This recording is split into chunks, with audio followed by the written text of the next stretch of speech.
Boa noite, mundo.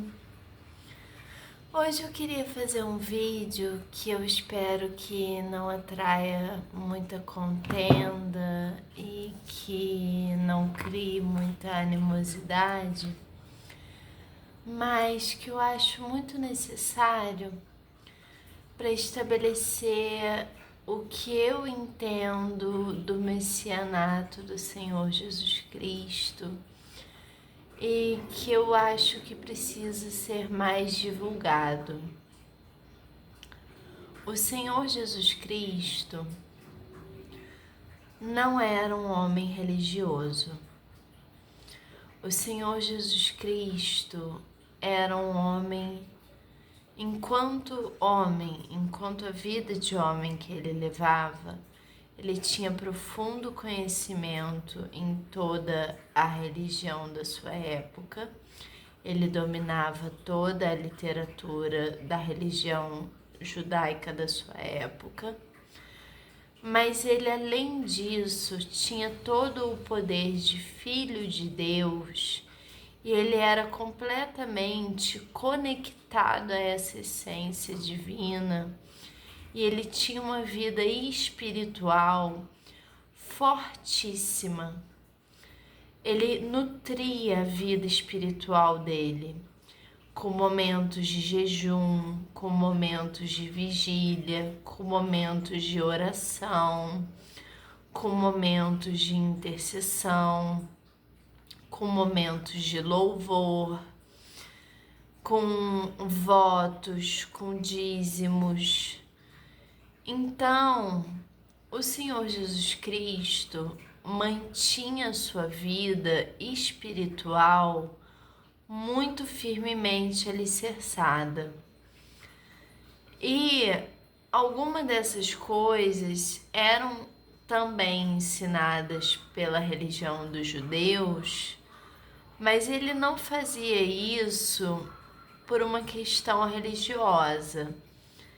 Ele fazia isso porque era da essência divina dele para atender aos desígnios do Pai, de Deus, porque ele era o próprio Deus encarnado. E ele continua sendo, e ele é Deus. Então, o Senhor Jesus Cristo nos deixa um legado de lembrarmos da nossa essência espiritual, de fortalecermos no meio do nosso cotidiano humano a nossa essência espiritual, de não nos enredarmos em dogmas e em tradições religiosas que em alguns momentos podem até matar a nossa fagulha espiritual. Porque o espírito é o que conecta o homem, a mulher, a Deus, ao Espírito Santo. Então, o nosso espírito tem um nome que vai ser escrito no livro da vida quando nós formos salvos. Então, quando a gente... Desculpa.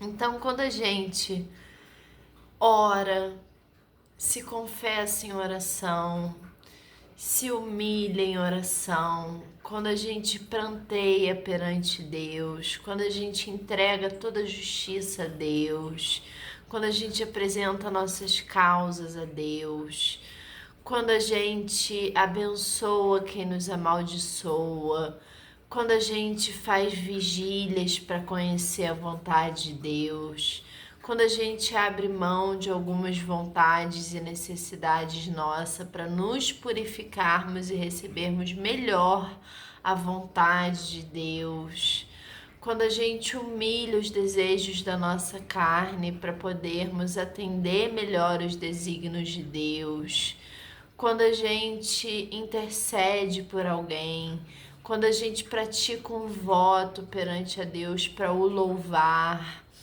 quando a gente pratica um dízimo para louvar a Deus, nós estamos fortalecendo o nosso espiritual.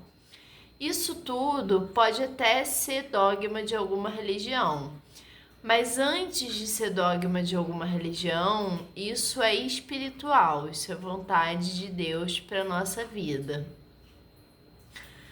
E Jesus nos deixa esse exemplo. Isso está na Bíblia.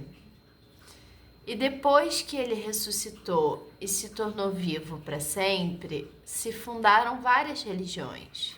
Existem várias religiões cristãs. O kardecismo é cristão, a Umbanda é cristã, o catolicismo é cristão, o evangélico é cristão, muita coisa é cristão. Tudo que usa Bíblia é cristão. Existem no mínimo 4 tipos de Bíblias diferentes. Tem a Mórmon, tem a católica, tem a evangélica, tem outros tipos de Bíblia. Então, assim, tem muitas religiões cristãs. Então, quando ele ressuscitou e se tornou vivo para sempre, ele fundou várias religiões, mas ele não quer que nós nos aprisionemos aos dogmas. Ele quer que a gente fortaleça o nosso espiritual para acessarmos a vontade de Deus. E a passagem que corrobora o que eu digo está em Marcos 7, que diz no versículo 6: